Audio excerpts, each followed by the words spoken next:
Hello students, अगर आपको चाहिए नोट्स एंड एक्स्ट्रा हेल्प तो अभी ज्वाइन कीजिए दीक्षा मैम की memberships. Hello students, welcome back to my channel. मैं हूं दीक्षा। आज हम शुरू करने वाले हैं अध्याय 12 जैव प्रौद्योगिकी एवं उसके प्रयोग के अंतर्गत एक न्यू टॉपिक जिसका नाम है बायो पेटेंट एवं बायो पायरेसी। आज की वीडियो में हम दो टॉपिक पढ़ेंगे। सबसे पहला टॉपिक आएगा बायो पेटेंट, जिसे हिंदी में जैव पेटेंट भी कहते हैं, और दूसरा टॉपिक है बायो पायरेसी, जिसे हिंदी में कहते हैं जैव लूट। तो पहले हम देखेंगे जैव पेटेंट। तो जैव पेटेंट एक प्रकार का अधिकार है जो किसी संस्था को या किसी व्यक्ति को सरकार के द्वारा दिया जाने वाला अधिकार है, जिसके अंतर्गत किसी व्यक्ति या संस्था के द्वारा जो उत्पाद बनाया जाता है उसको सरकार के द्वारा सुरक्षित कर दिया जाता है।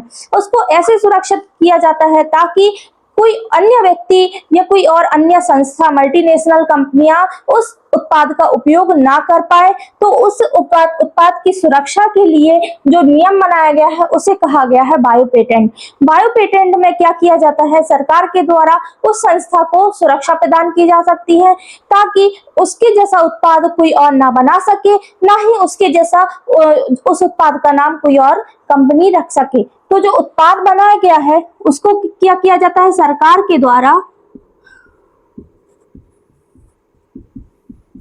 सुरक्षा प्रदान की जाती है।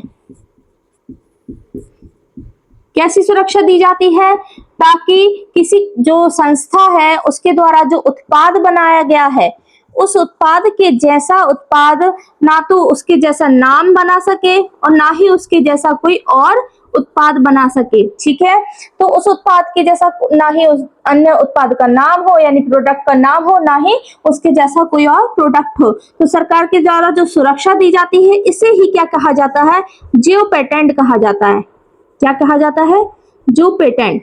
अब जो पेटेंट की गई वस्तु है या प्रोडक्ट है उसका उपयोग यदि किसी और मल्टीनेशनल कंपनी के द्वारा किया जाना होता है तो क्या किया जाता है, सबसे पहले उस कंपनी को इस व्यक्ति के द्वारा जिसको पेटेंट की परमिशन मिल चुकी है उसके द्वारा क्या किया जाना चाहिए, उससे पहले परमिशन लेनी चाहिए, फिर उसके उत्पाद का यूज कर सकते हैं। तो इस व्यक्ति से क्या किया जाता है, यदि किसी अन्य व्यक्ति के द्वारा इसके प्रोडक्ट का इस्तेमाल करना है तो क्या करना चाहिए, सबसे पहले उसकी परमिशन लेनी पड़ेगी, फिर उस व्यक्ति को उस उत्पाद के लिए रॉयल्टी भी देनी पड़ेगी।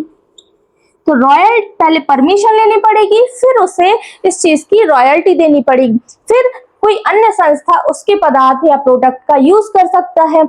जैसे कि क्या होता है, कई जैविक संसाधन होते हैं, कई प्लांट्स होते हैं जो कि औषधीय होते हैं, कोई पदार्थ होता है जो कि औषधीय होता है, उसका यूज हमारे भारत सरकार के द्वारा पेटेंट करा दिया गया है कि जो ये चीजें हैं या वस्तुएं हैं ये केवल हमारे भारत में ही उपयोग किया जा सकता है। लेकिन अन्य जो देश विदेश है वहां पर यदि इन वस्तुओं का उपयोग करना है तो पहले भारत से इसकी क्या करनी पड़ेगी, परमिशन लेनी पड़ेगी। जैसे कि सबसे पहले हमारे जो पुराना प्लांट है, नीम है, ये क्या है, एक प्रकार का औषधीय प्लांट है। ये क्या है, औषधीय प्लांट है। लेकिन कई अन्य शहरी कंपनियों के द्वारा इसके क्या बनाने लगे हैं, कीटनाशक दवाइयों में उसका यूज करने लगा है।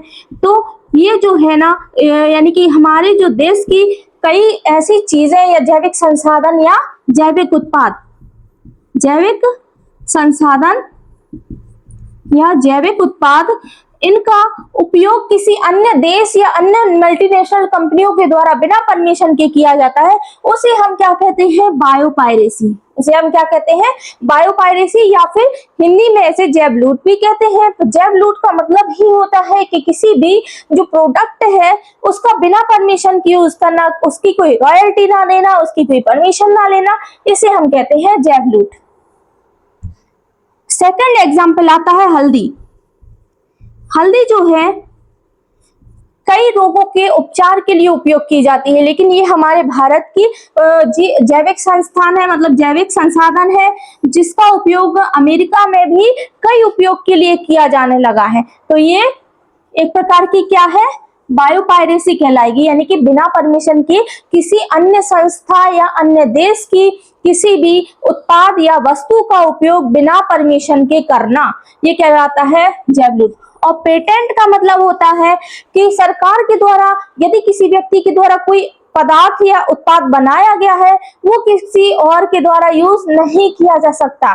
जैसे कि किसी व्यक्ति ने क्या किया है, कोई जैसे सोने की दुकान वाले सुनार ने क्या किया है, कोई वस्तु बनाई है, कोई चीज बनाई है, तो वो जो डिजाइन है वो किसी अन्य व्यक्ति के द्वारा नहीं बनाई जा सकती, क्योंकि किसी अन्य व्यक्ति के द्वारा उसे क्या करा लिया गया, पेटेंट करा लिया गया। पेटेंट का मतलब होता है कि उसको फिक्स करा देना, उसका उपयोग कोई अदर पर्सन नहीं कर सकता है, इसका मतलब होता है पेटेंट। तो जैव पेटेंट यानी कि जैविक संसाधनों को पेटेंट कराना, किसके द्वारा, सरकार के द्वारा। तो ये रहे जैव पेटेंट और जैव लूट में अंतर और इसकी डेफिनेशन। तो स्टूडेंट, ये रहा आज का वीडियो। उम्मीद है आपको जरूर पसंद आया होगा। मेरे चैनल को लाइक कीजिए, शेयर कीजिए और सब्सक्राइब कीजिए। मिलते हैं नेक्स्ट वीडियो में, तब तक के लिए धन्यवाद। Thanks for watching the video. कृपया वीडियो को लाइक, शेयर एंड सब्सक्राइब कीजिए। अगला लेक्चर जल्द ही लेके आएंगे। तब तक नोट्स बनाइए, रिवीजन कीजिए और अच्छे से पढ़ते रहिए। Thank you.